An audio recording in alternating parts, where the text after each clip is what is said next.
More than half of all students accepted into medical schools are women, but only a fraction of neurosurgeons are female. A new paper highlights these challenges and some realities to this problem. Welcome to ReachMD XM 157, the channel for medical professionals. I'm Bruce Japsen, the healthcare reporter with the Chicago Tribune, and joining me today is Dr. Gail Rosseau. Dr. Rosseau is Chief of Surgery at the Neurological and Orthopedic Institute of Chicago and Director of Skull-Based Surgery Services at the Chicago Institute of Neurosurgery and Neuroresearch, also in Chicago. She is a member of the Department of Neurosurgery at Rush Medical College at the Rush University Medical Center in Chicago. She is a board certified and has been an examiner for the American Board of Neurological Surgery. Dr. Rosseau has won numerous awards and authored many papers, including co-authoring this article that appears in the September issue of the Journal of Neurosurgery on workforce challenges for women in neurosurgery. Dr. Gail Rosseau, welcome to ReachMD. Thank you, Bruce. Happy to be here. So tell us about this. I mean, your group sent me this release, and I was stunned. I mean, I had an idea that there were not many women in neurosurgery, but I was surprised that it was so few, given the trends of more and more women going into medical school. Well, Bruce, you're absolutely right, and I think it was actually the Journal of Neurosurgery that sent this out. It's the first press release ever in the 60-plus year history of this premier medical journal. So it speaks to how important the editors feel the information is in this article. It's been called a compelling paper, and it certainly provides food for thought because it provides, in its statistics and in its characterization of this high-tech profession, what it's like to be in a highly male or gender-specific profession, which is what neurosurgery has traditionally been and to a large extent continues to be. And why do you think this is? I mean, did the paper get at that at all as to why there are fewer? I mean, because let's face it, it's 2008, and you would think that there would be more female neurosurgeons. Well, you're absolutely right, and there are some rather interesting statistics that this well-crafted study brings to light. As late as the 1990s, at least 30% of neurosurgical residency programs had never graduated a female resident. And yet in other areas, such as general surgery, there are many more residents who are women, so that there are a couple things that we looked at and brought to light in this paper. One is the challenges that face anyone going into a surgical discipline. It's the long working hours, the length of training is long, the risk of litigation and so forth. But neurosurgery in particular seems to not be attracting women into its ranks the way the surgical practice of obstetrics or the surgical practice of general surgery does. So we had to look beyond that.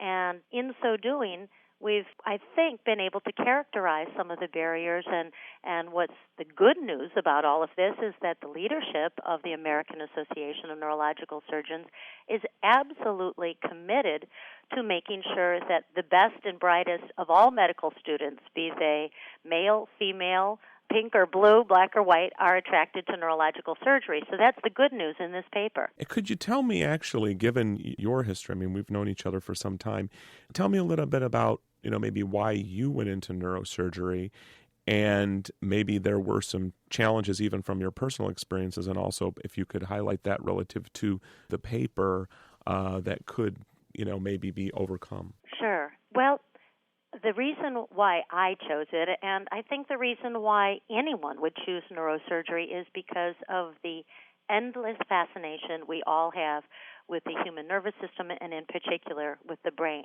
We all are fascinated by that. But another point to remember is that it will never be a haven for the timid, as our president, Jim Bean, writes in his editorial about this paper. It will, and I think we will always want it to be, a haven for people who are very serious about very high-tech, precise work and are willing to commit long hours to learning how to do it right and safely. So we're certainly not looking to dumb down the profession or make it in any way easier to get into or to excel at. But what we want to do is convey the thrill of the specialty to young men and women, but increasingly the reality is that the best and the brightest students in medical school are women, and we want them to feel that this is a haven for those who are fascinated by the central nervous system. And could you tell us a little bit about some of the barriers that you found? Because I think people would generally be surprised. I mean, it's a good profession. It's good. I mean, I know from being a healthcare business reporter that it has better reimbursement than some other areas of medicine. Some of the barriers that you found for women in neurosurgery. Well, in doing a survey of women neurosurgeons, it became clear that there are gender inequities in regard to salaries, academic promotion, and achieving leadership positions within the specialty. But in recognizing that there are these barriers, it also suggested solutions, that there needs to be much more focus and sort of a light shown on what salaries are, on the process for academic promotion. There needs to be more exposure of male and female medical students to neurosurgery and mentoring of those, so that there's this special opportunity to ally oneself and relate to the mentor, which is really a very traditional way of achieving success in any profession, medicine just being one example. So some of the things that have been suggested as ways of meeting these challenges and getting beyond these barriers have been to introduce more students to neurosurgery in the curriculum. Many medical schools don't have that kind of exposure, so we're working hard at making that available. There's also a gender competency program that's being developed so that all of those, male or female, who ascend to the ranks of being leaders within organized neurosurgery, be they committee chairs or officers of the organization, will be expected to have had some training in gender competency so they can see the hidden problems. There really aren't overt barriers, but there are sometimes subtle barriers that do exist. We tend to call them errors of omission rather than commission. They're there, but they're subtle. Well, if you're just joining us, or even if you're new to our channel, you're listening to the Clinicians Roundtable on ReachMD XM 157, the channel for medical professionals. I'm Bruce Japsen, the healthcare reporter with the Chicago Tribune, and my guest today is Dr. Gail Rosseau. She's the chief of surgery at the Neurological and Orthopedic Institute of Chicago. She is one of the authors on a very interesting paper on women in neurosurgery, and actually it might even be called Women Who Are Not in Neurosurgery, because we're talking about the various challenges and realities in this workforce. And Dr. Rosseau, if you could, the healthcare system would seem to benefit by more women in neurosurgery, given the fact that there are the health needs of women. Well, I think you're exactly right. And when one tends to think of neurosurgery as being a very small slice of the medical field, but if you look at what we do all day, you'll realize it really isn't. We take care of all kinds of trauma. That's a huge slice of the American public. We take care of strokes.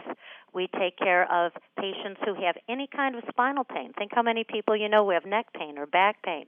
We take care of problems related to obesity, which gives you neck pain and back pain. And every problem associated with diabetes and hypertension, which are rampant in this country, can lead to stroke. So once you look at it that way, you recognize that although neurosurgery is a specialty and a surgical subspecialty, it also touches, because of those factors I just mentioned, a huge, broad swath of the American public. And increasingly, women are interested in having like-gendered physicians. You may have noticed that pediatricians are very often women, and that mothers and young children quite often prefer that. The same is true in OBGYN, so that it stands to reason that the public may just simply want to see more of a choice among their practitioners of neurosurgery, and we want to be able to respond to that. We also want to assure the future of the workforce. As we all get older, we all want to be sure that there are neurosurgeons to take care of us when we face those medical problems that are touched by neurosurgeons that I just mentioned. And at the end of the day, we're all patients.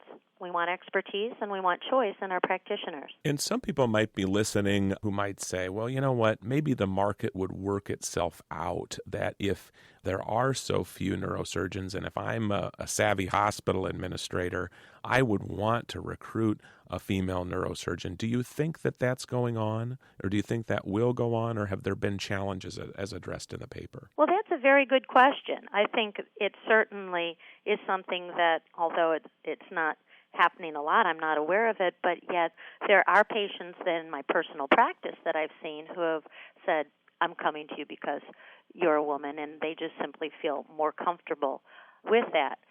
And I think in an era where we are talking a lot about preserving choice on every level in our healthcare decisions, we want to make sure that every kind of choice is available. But it's not so much to focus on whether women are better or worse than men. I mean, it's important to keep in mind that the changes that we're recommending in this paper are likely to benefit all neurosurgeons, irrespective of gender, and in so doing, ensure the viability of the profession and keeping enough neurosurgeons available to treat the population, as well as serving the needs of the individual young women whom we hope will choose the exciting field of neurosurgery for their life's work. Were there any identifiable programs out there that are doing a good job at this in recruiting female neurosurgeons? Well, I think the exciting thing about this paper is that, and what makes it so important and newsworthy, is that this is the first time this topic has really been addressed in neurosurgery.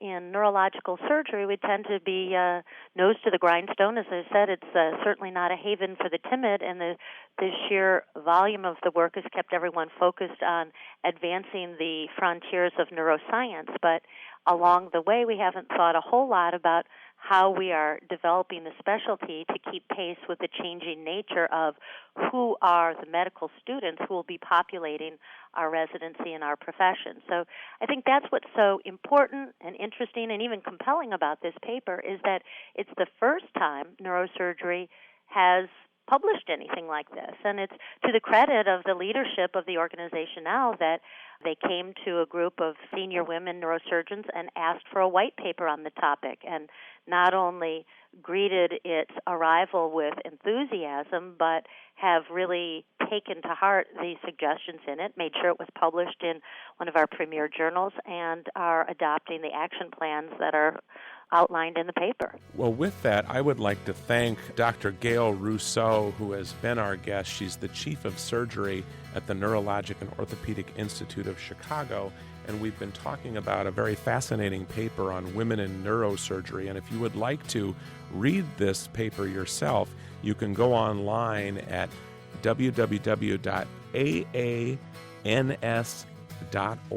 My name is Bruce Japsen of the Chicago Tribune.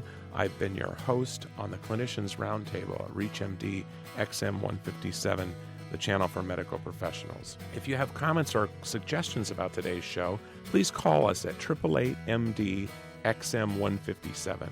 And I'd like to thank you today for listening.